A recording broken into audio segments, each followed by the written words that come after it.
LBH-AP pimpinan pusat Muhammadiyah sepakat menjadi tim kuasa Charlie Chandra yang hingga kini masih menjadi korban kriminalisasi oleh pengembang proyek PIK 2. Penandatanganan surat kuasa berlangsung saat konferensi pers di Gedung Pusat Dakwah Muhammadiyah, Jakarta.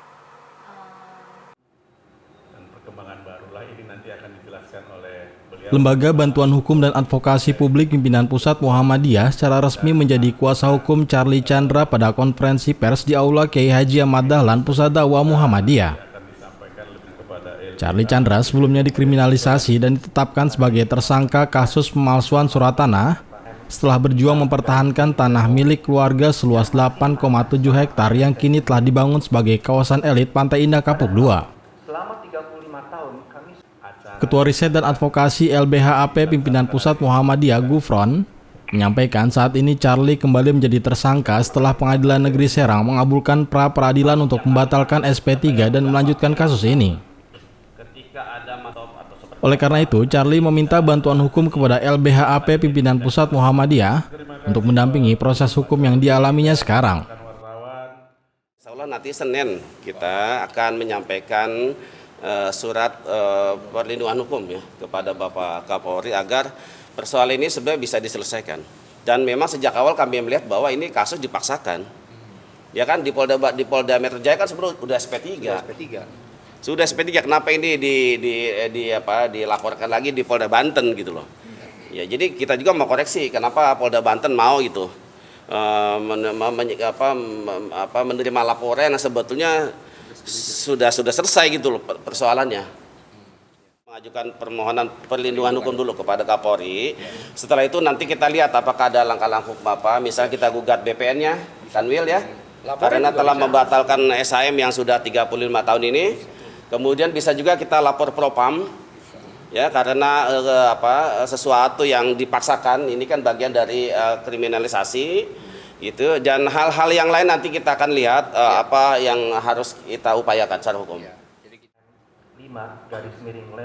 Dalam kesempatannya, Charlie menjelaskan bahwa selama 10 tahun ia telah mengalami kriminalisasi oleh PT Mandiri Bangun Makmur selaku pengembang proyek PIK 2. Menurut Charlie, korporasi tersebut telah menguasai tanah milik ayahnya yang sudah meninggal secara fisik dan dipaksa, di mana sebelumnya pernah ditawar dalam pertemuan di kantor PIK 2 yang dihadiri penyidik Polda Metro di sebelah legal manajer PT Mandiri Bangun Makmur. Dikarenakan tidak adanya kesepakatan jual beli tanah, Charlie justru dilaporkan atas tuduhan penggelapan sertifikat. Selain itu, Charlie juga menyampaikan permohonan kepada Kapolri Jenderal Polisi Listio Sigit Prabowo dan Kapolda Banten Irjen Pol Suyudi Aryo Seto agar berpihak kepada rakyat dan tidak terjadi peristiwa kriminalisasi berikutnya. Sambil bersujud, Charlie juga memohon bantuan kepada Presiden Prabowo Subianto untuk menghentikan kezaliman terkait masalah tanah pada proyek PIK 2. Kalau dari pernyataan Pak Nusron itu jelas pembatalan itu tidak sah.